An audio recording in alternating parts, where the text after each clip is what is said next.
Welcome to the Visibility Project podcast. Welcome to the Visibility Project podcast. Welcome to the Visibility Project podcast. Started by a group of citizens in a small Michigan town with a like-minded goal of increasing the visibility of the unseen and unheard populations in our community. Our guests will share stories and insights with the goal of increasing our awareness and knowledge of various aspects of diversity and equity to create a more connected, empathetic, and inclusive community. So, let's get to work. Let's get to work. So let's get to work. So, let's get to work. Let's get to work. Welcome to the Visibility Project podcast. I'm your host, Jeremiah Lee. In today's episode, we will be talking with two guests, Sue Williams and Jiao, who will share their stories about their culture, their transition to life in the United States, and issues Asian Americans face in society. Sue Williams was born in South Korea and lived there until she was 8 years old. She was then adopted to a family living in Minnesota where she grew up outside of the Twin Cities. She has been married for 29 years and moved to Midland in 2004. While raising her children, she went back to school and received her bachelor's in social work from Saginaw Valley State University in 2013, and in 2016, she received her master's in social work from Michigan State University. She currently works at Shelter House as a client service coordinator and has been there for almost 10 years. Jiao came to the United States in 2007 as an international graduate student. She earned her master's in comparative linguistics and her PhD in communication and media studies. She and her husband are raising two little boys in Midland, and their family is thriving in this diverse and friendly city. Aside from teaching part-time at Northwood University, she volunteers on several committees serving our community, such as Midland Center for the Arts, Midland Cultural Awareness Coalition, and the Tri-City Chinese Association. She enjoys swimming, ballroom dancing, and Chinese traditional watercolor. Her artworks were displayed at several galleries in Ohio and Illinois. Well, welcome, Joy and Sue. I'm so glad to have you both here, and I'm very excited for today's episode. So welcome. Thank you. I'm excited. Thank you. Glad to be here. Yeah, very excited. So Joy, I'm going to start off with an easy one for you. Can you tell us more about yourself? Just maybe about your family, where you're from, your background, what you do for work, that type of stuff. Just can you give us a little more of a background about your family? Sure. I'm originally from Wuxi, China. It's a city close to Shanghai. It's considered a medium-sized city by Chinese standard, which is the size of Chicago, but it's considered like a medium-ish city in China. It's on the East Coast. And I came to the US as an international graduate student. I got my master's in comparative linguistics at Miami University, and I got my PhD in communication and media studies, and that is from University of Illinois at Urbana-Champaign. I'm pretty good at finding places in the middle of nowhere. So it was then Miami University in Ohio first, and then Urbana-Champaign, which is in the middle of cornfield. But these are very good universities. I guess less distraction. Absolutely. So you're from Wuxi, and when did you come again? What year did you come to the United States? I come to the States in 2007. How time flies. It sounds crazy, yeah. For sure. And I've been to Wuxi, as you know, right? Absolutely love it. So yeah. Well, thank you so much. And Sue, I'm going to ask you the same question. Can you tell us a little bit more about yourself, your background? Your family? Sure. So my name is Sue, and I was born in South Korea, and I was adopted at the age of 8. And my story is basically, as I've gotten older, did some little research, apparently that I was abandoned by my birth parents and stuff, and stayed in an orphanage for almost 4 years. And my parents in Minnesota adopted me in 1980, and I grew up in a small town, a little bit smaller than I would say Midland. And as a child, it was probably a huge culture shock, and I'm sure I can go into more in depth of my experiences growing up as an adoptee in a white culture, I would say.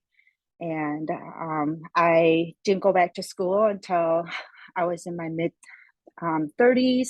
I got my BSW in social work through SVSU in 2013, and then I went back to get my master's in 2015 through Michigan State and master's in social work. And I've been working at Shelter House for almost 10 years. And I'm the client services coordinator there.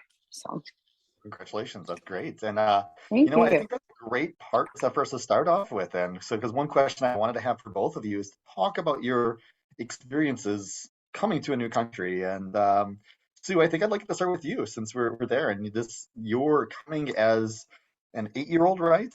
Correct. Into Minnesota. Can you talk to me a little bit about your experiences, what that was like? What was some of the difficulties of coming to a new culture, and what was difficult, like adapting and acclimating, and especially as a kid? I'm sure Yeah. that experience is going to differ from Joy, though. But let's start with your experiences as a kid and what that was like for you.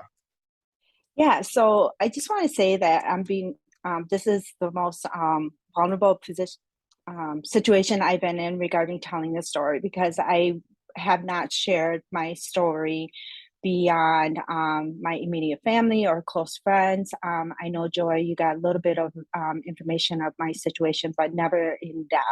Yes. And so I apologize if I seem a little like sporadic or and all that. But yeah, so I remember even growing up in the orphanage, and I remember my experience a little bit regarding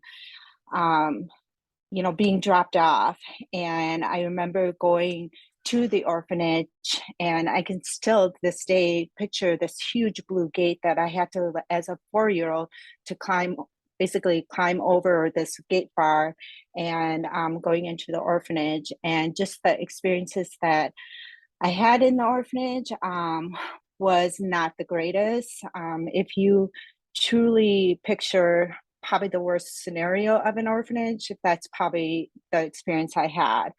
And even though I had the bad experience, it was one of those things that I did not want to leave my own country. I do remember thinking that I made friends. Once I found out that I was being adopted, they took me out of the orphanage, and apparently I lived in a foster home for about a year to prep me to come to America. And at that time, I thought, because I remember being with other kids, and some kids were much younger in this foster home, but I thought they were my siblings. So throughout my life, I was thinking, I recall this, and I'm like, are they my siblings? Who are these people? Kind of thing. And again, that's when I started school, and I really enjoyed school there. And so once I came over, of course, as a child, it's huge culture shock. The full Korean language. You don't understand what your adoptive parents are talking about. The sleeping, I just remember just crying and crying and crying, and just like, what is going on? So, I work in a field where we work with trauma, and at that time I didn't know what trauma was. In a sense, I always think trauma is much worse than what I experienced, but when I went through my social work program, that's where most of my healing and understanding what I was going through was pretty normal. But as I came over, I struggled a lot connecting with my parents. We lived in a town where there wasn't very many Asian adoptees, or at least the class that I was in, out of 300, there was myself and another classmate that was Asian, but he was from an Asian family. He wasn't an adoptee. So there was not a lot of connection, and I just had to figure out myself who I was. And I was probably, most of us, that feels like when somebody doesn't look like you have that self of like confusion and like I guess being teased as a child because you don't look like them. And yeah, so I went through that of like the discrimination, I guess, more so, and racism. And I get, again, no idea as a child that's what it was. And so you just kind of go along with it. I could go on, but I don't want to take up That's okay. everybody's time and stuff. No, no, But it's fascinating to hear. And so first off, I want to say thank you for sharing your story and for being vulnerable to share your story. I know that, like you said, you've only shared this with a few people, and you're sharing it with us today and all of our listeners. So I just want to acknowledge the courage that it takes to share. So thank you. And the struggles you went through with that. I mean, they're very real. And like you're right, seeing the trauma is probably very much real there, right? So I want to dig deeper, especially in these thoughts of this your identity, right? And what it was. Are you finding that sense of identity? We're going to dig deeper to that as we go along, but I do want to pass the joy for a little bit to find out your story, because it's going to differ very differently about coming to the United States. We've heard Sue, it's like sounds like language, it's so many different things. But Joy, what was your experiences? Because you came as an adult after graduate school, and what were some difficult things for you coming to the United States and leaving your home country and adjusting? What were some of the challenges that you faced? And I guess too, what were some things that helped and supported you in that as well? Thank you for the question. I think personally, this kind of challenges coming to a different country really varies from person to person.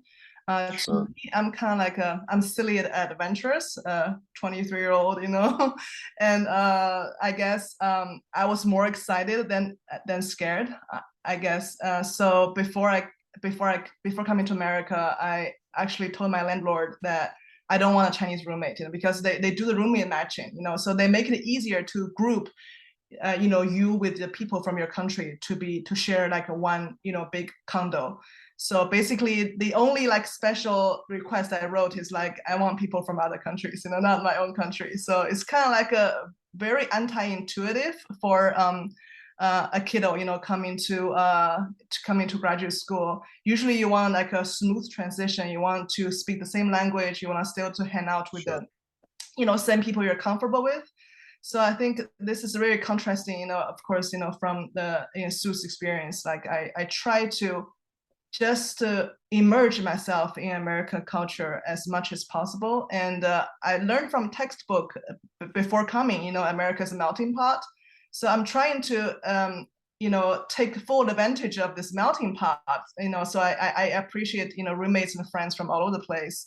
So basically I had roommates from Korea, Puerto Rico, Iran, back then, Palestine, which is a country or not, back then. So I think I learned a lot, from that experience. That was my experience coming to America. And also, I think the biggest cultural shock is, I'm from the medium city of Chicago size, and I took for granted, every, cities should have a kind of how can I say, like a infrastructure. I was shocked that I didn't have a bus. I'll have to buy a car sort of quickly, once you come to this country. So that was challenges like that, or you actually even if I need to go to Walmart, right, and I need to walk, 45 minutes, if I get a bag of rice, I have to hold it on my shoulder and then just to walk back the whole way. And that was kind of shocking to me, in terms of, big town, small town, city life versus, American standard city. But thankfully we had a school bus back then, so that really helped. But a lot of things like that, it's just a lot of things you took for granted before you come. After you come, you see it's very different. So it sounds like both of you shared one common experience, which was coming to more of a rural America, right? So Minnesota and to different areas of like Urbana, Champaign, where else have you been, right? So it's pretty farm field areas. Yeah. Do you think in general, like when somebody's coming to a new culture, do you think it's more difficult coming to a rural area like that, or do you think that there's some things that makes it easier coming to a small town? Or infrastructure is one thing, right? But do you think that for Sue, for you, I think that especially as a kid, with people when you're not represented in society the same way, do you think it was more difficult for you coming to a small town? Do you think it would have differed as an 8-year-old coming to a big city? Or yeah, for me, I think it was that trying to find that connection that I wanted, especially as an older child, because you already build up your own self-worth a little bit, and then you come into this town where there's nobody that looks like you. And so, and then you have parents who aren't willing to like help you engage in your own culture, because before I, like, what I'm doing now for social work was totally different than what I intended to do. I really wanted to be an international social worker for adoptees and to educate the parents about what you are getting when a child comes to your home. It's not this, this awesome feeling like your child's going to just engage with you and there's going to be no issue and stuff. I mean, think about it. They come with a lot of, in a sense, baggage, unknown. And I think if I would have, let's say if my parents grew up in Minneapolis, right? The culture is more diverse in that. And there's Hmong population is really big in St. Paul, Minneapolis area. So just having somebody that looks like you makes a huge difference. And just knowing that you're not the only one in that city. So I guess following up on that question, I've also, so I lived abroad for a long time, and I remember moving to Japan when I was like 21 and having some culture shock and these type of things.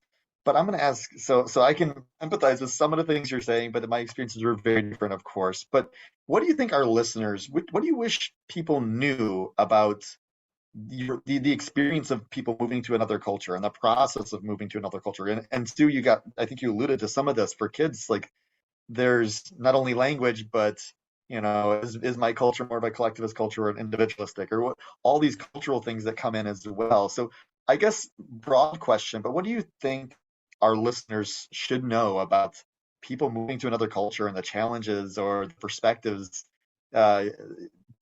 just like you said, Sue, like these adopted children who are coming from another culture? It's not just a new family starting, right? It's not just adoption. There's other cultural adjustments as well. So what would you say, just generally speaking, you wish listeners knew about somebody moving to a new culture and what that experience is like and what challenges that you wish others were aware of? I think I think of is just asking questions, asking who you are, get to know that person, and don't ask, like, I can't think of. I'm just trying to think, like, don't ask questions that just doesn't make sense. I don't know. What am I trying to say? Joy, help me. I, I think that maybe like I had the word, but I can't think of it. Yeah. so maybe that's a different question. So like sometimes people are curious, right? Mhm. They're wanting to know more about your heritage and where you're from or things like that. But what's a way then, do you think, that people could ask those type of questions respectfully? Maybe that's some advice to our listeners too. They are curious and they're wanting to learn more, but they don't know how to do it necessarily and in a respectful manner. What would be some suggestions you both have in that way? There, like, are some things maybe to say or not to say, maybe? I really welcome all questions. I didn't know, like, the question like where you're from could be offensive until very recently. Somebody else told me, I guess I'm not very sensitive, about these things. Also, I worked at New York City, so which is like a huge, like a melting pot of all cultures. So I think my colleague, she's from Sweden, and she said, "How exciting is New York City? When you greet each other, you start with where you're from. That's so cool, right? The whole world come to New York, to either try their luck, to realize the American dream, or just start a different career, or just to see America." So I think in that context, when everybody is from maybe a different state or different country or different culture, it's not abnormal just to start a conversation with where you're from. I think it's really exciting. Like my friend from Sweden said, during part of my career, it's even like Americans and the minorities. I used to work for the peacekeeping operations at the UN headquarters in New York. and all our office are, from like 12 different countries. And then one day we actually have to throw a party because we hired an American, who is our secretary. So we had a pizza, we had cakes, we had balloons because yay, we have minority, she's American. So this is like an extreme example of how diverse, big cities are. For small city challenges, I think people adapt really quickly. For me, it is a shock. First coming to American standard small cities. I remember one year, the first year we came. My husband and myself are very active allies of the homosexual community. So we had this big pride sign, in our front yard. And I was putting the sign up, this pride, sign in our front yard. And my husband's like, hold on. Just can you just, tune it down a notch? Like we're Chinese already. You don't want to stand out in every aspect, in the neighborhood. So I guess this is maybe the concern. Once we are trying to coming to America and trying to adapt to a smaller town rather than a big coastal city. When you're talking about in big coastal cities, you can be trans, bisexual, and a mixture of 3 races and speak Spanish. You can blend in just as well. In a small town, if your neighborhood is quiet and all retirees, you probably is gonna hesitate. I'm Chinese and I'm gonna put this pride sign on my yard. We wanna do all these things to stand out. We might wanna just to tune down a little bit just to try to blend in. So this is subtle, but this is a little bit difference in the challenges. I bet and it makes it probably hard having to consciously think about that. So how are others viewing me in this? Yeah, it's funny when he said to me, like, we're Chinese already, you want to do other things to, be weird and stand out, like to add to, the uniqueness of yourself. And, it's just kind of concern. Maybe it's not so much in big city, but more prominent in small towns. Yeah. But actually, to be honest, I think Midland is actually very international and very inclusive. So I think in terms of small town, this is a very unique example of small town. It's not a typical small town. But then again, there's some people who don't understand. I mean, they think that Midland is diverse, but I don't think they see it either. Yeah. I just have a couple of experiences when I was interning at a senior assistant. I was an activity assistant or whatever and stuff, and we were doing an event for the seniors, and it was for the family and all that. And I was in the building, and the area that we were having the activity, they had a book of history of the senior home that I was working at. So I was very intrigued, and I started looking over it. And I had a gentleman who was probably in his late 50s, early 60s, literally come up to me and ask me if I knew how to read English language. Interesting. And my response was like, I had to ask him again. I'm like, what are you asking? And he's like, I'm just wondering if you could read this. And I'm like, yes, I can. And his response was like, well, you never know. And I'm like, you never know what? And he just kind of like walked away. Wow. But I'm just like, those kind of things. And also another experience, I was at a fast food place and somebody yells out Chinese, and it was not even a Chinese, restaurant. And it was a gentleman sitting in a booth and just yelling Chinese. And I knew they were talking to me because I was the only Asian person in the fast food place. And so I turned around finally and I said, do you want to ask it more appropriately? Like, you can ask me like what country I am from and what nationality I am, but don't be just blurting out, the culture that you think I am, kind of thing. And so, and people don't understand, like, well, they want to get to know you. I get it. But there, like Jeremiah, you were asking, there are proper ways to do it, because Right. my feelings is not the same feeling as you're going to feel, kind of thing. If I feel like, you're kind of attacking me and pointing me out in front of everybody, I'm going to have that response, like hurt or mad, or because I'm not yelling to you like, are you white, kind of thing, or are you from Europe, Yeah. so it's just those kind of thing. Microaggression. That's what I was thinking of. The word. It is. And yeah, It there's really a lot is. of that happens to it has happened to me. And so no matter how long I've been in the US, I've been here, 40, let me do the math. How old am I? 42. 42 years. They're going to look at the outside appearance first. They're never going to come up with saying, oh, you're an American. No, they're going to assume already that because of what I look like, they're always going to think that I'm Asian, I'm foreign, until I start speaking more clearly. And because honestly, when I speak with certain people, I have to make sure that I pronunciate, make sure that I am able to be able to speak more clearly and more professionally, I guess, more so, depending on the group I am. I mean, I still struggle when I'm talking with people because my language, English, it was my second language. Sure. And I still have hard time sometimes coming up with words and all that. So regarding your question, it's always asking, just coming up to you instead of yelling or pointing you out. It's just, if you want to really to get to know me, please come next to me and, let's have a eye-to-eye contact and ask me that way instead of yelling or assuming.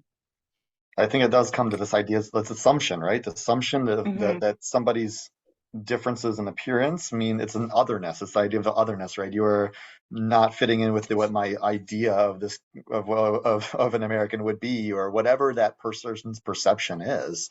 You're not fitting the mold, and they're how, like, whether they're curious or they're just, it may be Right. curiosity, or it could be something more blatantly malicious, right? Right. And right, either way, they either are microaggressions or straight aggressions sometimes that build up over time. So I'm really sorry you have to deal with that on a probably sounds like a consistent basis in a small town. So I can only imagine now how difficult that is on a daily basis. But I guess if you do have these conversations with people and maybe they are generally curious, I would love to know, what were some things that you would like to teach them? What are some things that you're proud of, your heritage, or things that you, if they start actually are approaching you and asking you in a respectful manner and are generally curious about your culture, what are some things that you'd like to tell them right away that are maybe points of pride for you in your culture, that you would like to say, hey, I moved here to the United States when I was 8 from South Korea, but here are some things about South Korean culture that I'm really proud of and I've brought with me and I want others to know about, or for Chinese culture. I guess I'll start, maybe Joy, you can start. What are some points of pride that you really would like in those situations you would like others to know about your culture that are maybe they don't know about? I think one thing I think I'm pretty proud is that Chinese are pretty curious people. I know it sounds really simple and naive, but curiosity really gives a lot of energy, and it gives you the motivation to learn. So basically, there's a saying in China, I know, you live to 100 years old, you're learning at 100 years old. You never stop learning. So I think that's a quality that I'm pretty proud of. And also, I know there's a general, cultural impression that the Chinese are tiger moms, and then, in the popular show Glee, it says if you get an A minus, that's Asian F, things like that. You have this such high standard of everything, which is unrealistic and also pushy. But I think on the other side of the coin, we also have this Taoism or Zen from this Buddhism in our blood as well, which is contrasting, right, from our, from Asians being productivity maniacs, workaholics, that you also have this like a peace of mind at the same time, in you. That means to be at ease with the surroundings and just be at ease with yourself. This whole ancient, right, Taoism or Buddhism, kind of philosophy. So these are contrasting natures, but this is just an example to say that Asians, just like any other people, is very complex beings. You can't just like generalize people as A minus, Asian F or tiger moms or productivity maniacs. At the same time, they can be really laid back, people who have this inner peace as well. So people are complex, nations are complex as well. So just like individualism, we're all different individuals from individuals. It's hard to put people into boxes and doing any kind of generalization. Excellent. Thank you so much, Joan. You're absolutely right. And even in today's podcast, we want to make sure that we're talking with somebody from Wuxi, China, and somebody who's who has a unique experience from South Korea. There's so many different perspectives that we're very broad spectrum that we're touching upon today, right? So the experiences of Joy and Sue may differ extremely, but this is, I think, generally speaking, it's these experiences of coming to a new culture and adjusting to a new, not homogenous society and is unique, but really that bringing that Taoist belief and the Buddhist belief and things, but at the same time, that competitive nature, it's very interesting to hear, right? Sue, I want to ask you the same question about what are some points of pride, things that you're really proud of from your heritage that you want to share with people that on a daily basis that you think that they don't know and that you carry with you from South Korean culture? So I don't know a whole lot about my upbringing.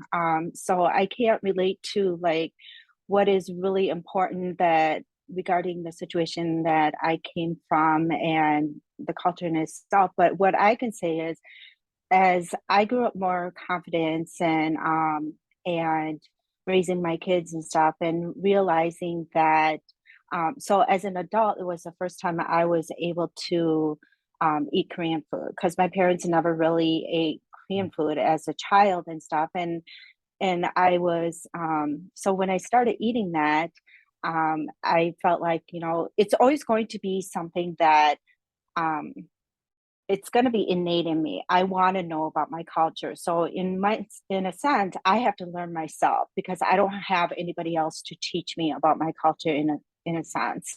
And so I have taught myself to cook Korean food. I love to cook.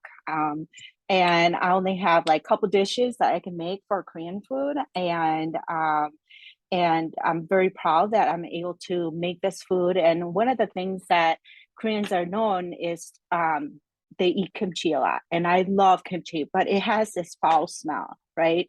And at first time when I ever ate it and bring it to public place, like my workplace, it smells up the room. And it's just I almost have to apologize. I'm so sorry, I'm going to be eating this. It's one of those things. But now it's just it doesn't matter.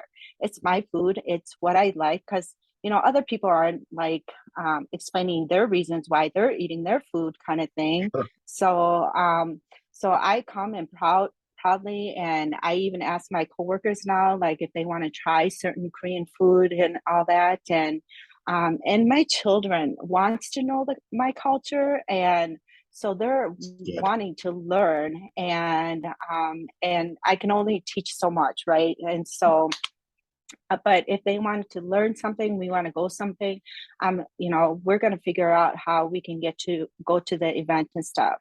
For me, I'm always going to have that feeling of knowing what my background was, because I don't have any answers.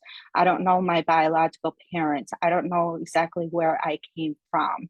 And I started my search for my adoption birth parents, and it's very, very difficult because I have no information and stuff. But no matter what age, all adoptees are going to have this empty feeling who are you? You're going to have that question until you get the answers, but you have to figure out to be able to move on so it doesn't pull you down, I guess. And I would say my younger years, my teen years, even my late 20s, I was almost felt sorry for myself because I didn't know the answers. And I'm I wish I would had this and that and, kind of thing. But I have grown in my life and literally going into my social work program, and I was able to write my own biography in a sense, and using our some of the theories,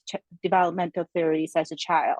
And I use Erickson's developmental theory, which is the stages that you go through as a child. And I know I missed like several stages kind of thing. And that's why I was the way I was kind of thing. And so it was like a healing process for me to write that paper. And so, and I think that's where I was just like, I'm just gonna be who I am and continue to just be proud of myself for who I am and go from there. So I still want answers. I will always want answers, but I think I'm just at the point where I'm just like, if I get it, great. If I don't, then it's okay too. We talked earlier about, the difficulties of moving to another country and all those things and trying to find your identity in a new and changing culture. But I can only imagine, Sue, like, not only were you coming to a new culture as an 8-year-old and adapting to the language and culture in a small town where you don't necessarily see yourself represented and people have these stereotypes of you, but also the added that you came as adopted where you don't know your biological parents. And so we just want to acknowledge that was probably even more difficult, and it continues to be a difficult adjustment for you to find that sense of identity. So thank you for sharing one, but I can only imagine that makes it even more difficult. I want to talk a little bit as we're getting close to wrapping up today about this idea of representation, right? We have alluded to it, right, Sue and Joy, right? In small towns, like it may be thing, but in a broader sense of society as well, this idea of representation. So in American culture, do you all see yourself or your culture appropriately represented in American society? I guess I'll start with that question.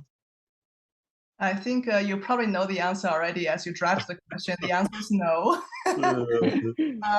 As a media scholar, I know media plays a huge role in shaping our mind about other cultures, especially today, right? When media exploding around us, we are all so-called mediated beings, right? And the representation of Asians, it's just like with all minorities, they are actually between a rock and a hard place.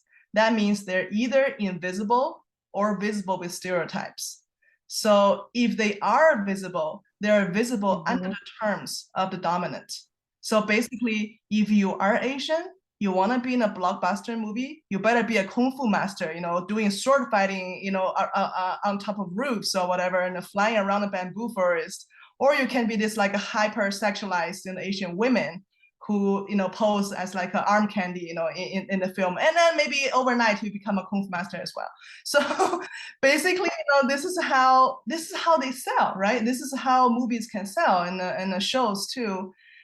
Basically something we call symbolic annihilation, the annihilation of symbols. This is what teens see, what young people see. It's a conditioned visibility, right? It's kind of increasing visibility lately. There are more, people of color, people of different heritages in Hollywood and all that. But still, right? Who is piloting the ship? Who is, piloting the industry? We can't only talk about media content without talking about ownership and control, right? Who is piloting the ship? If the media is still owned and operated by these like 5 conglomerates, in the world, which is led by middle upper class white men, right?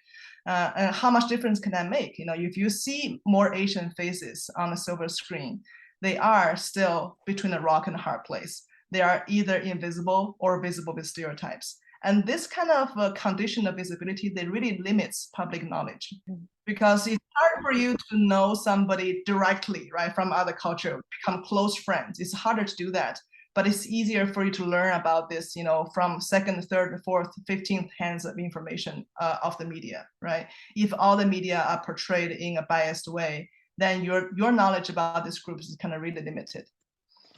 So then that brings up the ideas of maybe cultural appropriation. On that note, can you think of some examples that come to mind of this, where this is? Yeah, it's almost like, appropriation means like you repackage yourself to sell better, right? Instead of your culture. And this, we often say in media studies that the general mass media needs a little bit of otherness to spice up the mainstream media landscape. It's boring, unless you have some like foreigners, you have some like, gay people or something. But in order to gain this kind of visibility, they almost have to, highlight or make it more dramatic of their differences in order to qualify for this kind of spice up, role they do in the media. Like, if you're a gay couple, even in big shows like Modern Family, right, you kind of have to act more dramatically, to satisfy the audience. Oh, this show is fun, right? You maybe in real life you never becomes you're never so dramatic in your normal life, but you kind of have to highlight your gayness in order to entertain the audience. And the same thing with other races and sexual orientation and minority background. You almost, one other example is Native Americans, right? That you have to kind of just dress up your powwow, day dress in order to have some visibility in mass media. But in reality, in everyday life, you don't dress like that. You kind of have to, play up, to make it more dramatic, in order to be represented and accepted in the media. And then this is all for commercial reasons, right? So this is definitely a appropriation of your culture. Well, thank you so much for that detailed answer, Joy. And I knew you were, I know your background in media studies, so I threw you a softball there, I think. So, Thanks. I do want to touch on now a little bit, and this is, again, we've alluded this a little bit about, ways society, especially in a small town, may approach you and react to you, or there may be even some anti-Asian sentiments. And I think that, statistically, we're seeing across the United States, especially since the onset of COVID-19, an increase in anti-Asian sentiment across the United States, particularly on the coast, maybe where I'm at in California, right? But I want to ask so just broad questions. What has really changed for you both with the onset of COVID-19, right? And do you feel like that there's really being enough done to address the current trends of anti-Asian sentiment? Yeah. So, when I was, when that came out about the COVID being Asian flu or Chinese flu or whatever, and when I was reading about more of attacks on Asian and all that, and it's sad that attacks on Asian has been occurring way before even COVID, right? But it just has increased, and we haven't even addressed it even before that. And of course, for me too, it's just like I never paid attention to the media regarding this situation because, again, I had that mindset of I grew up in a white family, privilege, and I really didn't have to think about that before COVID. And I remember having a conversation with my husband when that came about. And I told him, like, I'm really afraid to even go out, even in Midland community. For the most part, Midland is very safe. And he couldn't understand why I was feeling the way I was. And I had to explain to him, they're blaming everything on any Asian in a sense. And so he's like, oh, and then even going to work, weird thing is though, I never thought of like I was going to be attacked. I was thinking my clients are not wanting to see me anymore because of what had happened. And surprisingly, I mean, none of my clients even said anything about it. If anything, they were kind of checking on me and making sure, I'm okay kind of thing, which was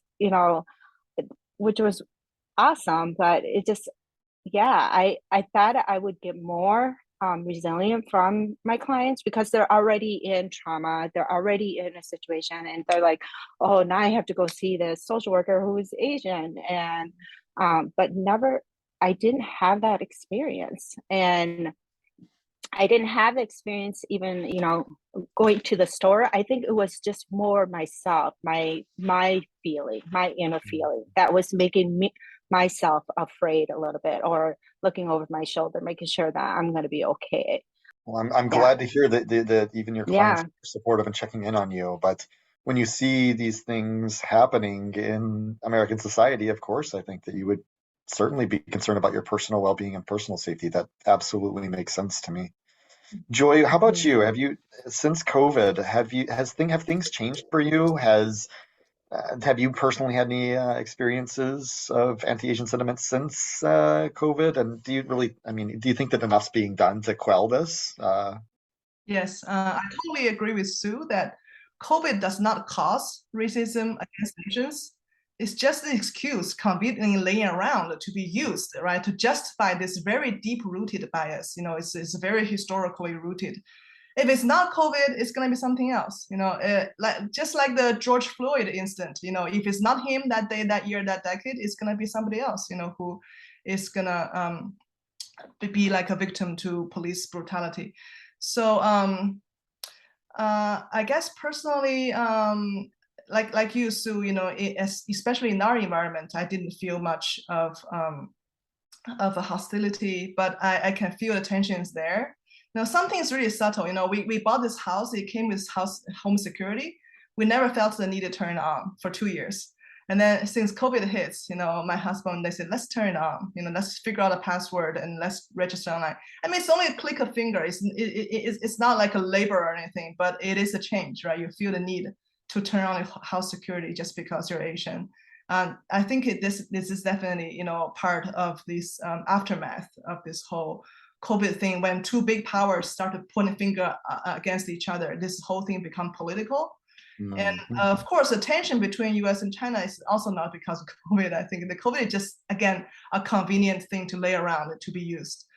But it's definitely more like, ancient times, right? It's Cold War era, it's the communist and the capitalist conflict. But nowadays, everybody knows China is more capitalist than any other country. So nowadays, it's more like a tension between established power and the emerging one. So, and that there's no cure to that. And then we can see, right, how anything can be just as a tool, to justify that tension between the two countries. I think one of the things I would have liked to see, though, is in our community, we know that we have a lot of international workers from Jiao that come, and I guess I wish there was a statement from Midland political people who would put on social media or make a statement on TV or local TV or something like that, that we don't want anything like this to happen. And I feel like we didn't have anything like that, and we just kind of just went on our way, and there was nothing said. Like maybe there's a thought that it's not happening in our community, or yeah, or it's not relevant. Yeah, and plus I think like a cultural and a characteristic, we are a kind of quieter people instead in terms of voicing ourselves. When Black Lives Matter happened, everybody was so loud. They're so active about this, but Asians, you just secretly turn on your home security, right? You kind of like don't voice anything.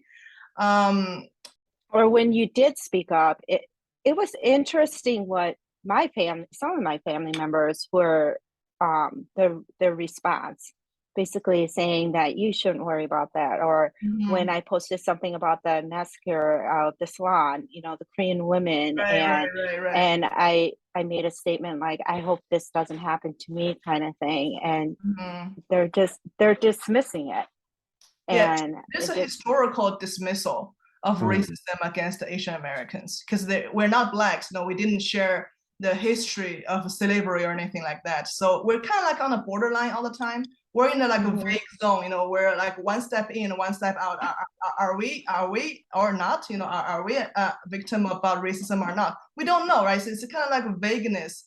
So also it doesn't help that we have this, our discrimination against Asians is more invisible, because we're so-called like a model minority, too, right? So we don't voice ourselves. And then like for me, I feel like Sue is more critical about people's reactions and stuff, probably because you are more native speaker than I am. So for me, there's language limitation. I didn't sense, the microaggression sometimes, so it makes us more like a model minority, right? So the racism against us is usually pretty invisible.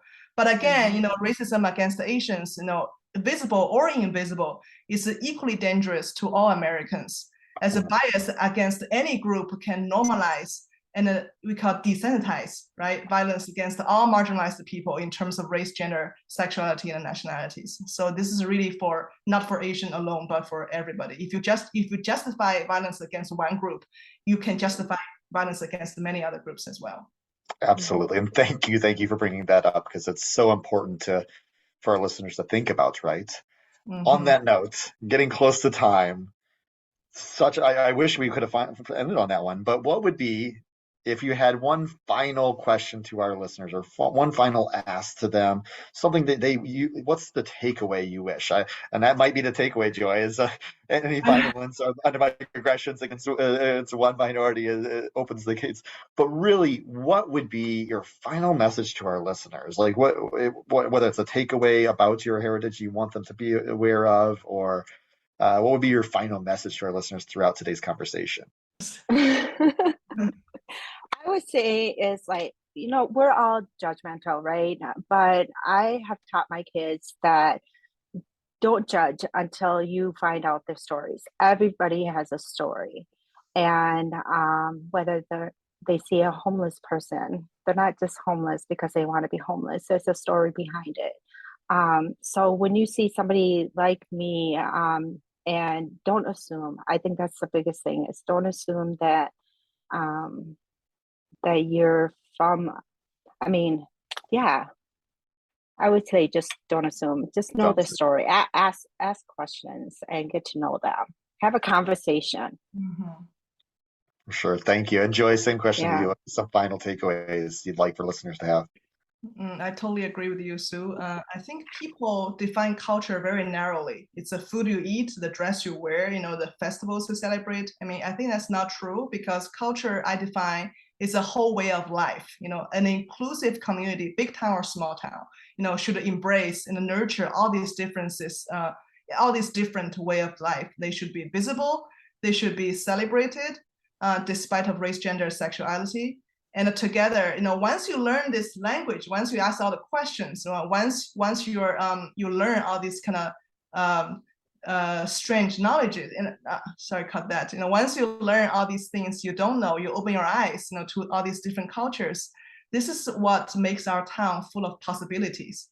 Like I talked to Jeremiah in this a 6 language class in Northwood, right? It's not about learning the 6 languages. It's about to know, all these things existed. So your horizon has been such broadened. You can think in a different way, speak in a different way, and thus you can come up with the other different possibilities. There's a way we can think in a different way and speak in a different way from people who have different backgrounds than us. Then I think as a society, we're taking steps to be need to, right? To think about the thoughts and feelings of others. Or you only live this long, right? It's might as well to make the fullest, meaning out of it, to know more, right? To live more, to experience more, to open your eyes and ask questions, get to know your neighbor, and like Sue, talk to us, right? Eye to eye. So it's gonna be a win-win strategy to both of us. Absolutely. Be curious. Well, I want to thank you both for being here today and sharing your stories. Very different perspectives and backgrounds, right? Very different experiences, but a lot of common themes throughout today. And I just want to be here just to thank you both for being here. And Sue, thank you for telling your story. I know that's something that is new and you're shared today. So I want to acknowledge that. So thank you both again. Thank you. Thank you, Sue. I really enjoyed the stories. It's a lot to learn. Thank you. You can stay connected with the Visibility Project by subscribing, liking, and sharing on your favorite podcasting and social apps. Look for us at the Visibility PRJ. Financial support is needed to keep the conversation going. Go to midlandfoundation.org/give and select the Cultural Awareness Coalition Endowment Fund to be part of the project. Note podcast in your donation notes. Thank you for listening. We see you. We hear you. And together, we are making a difference.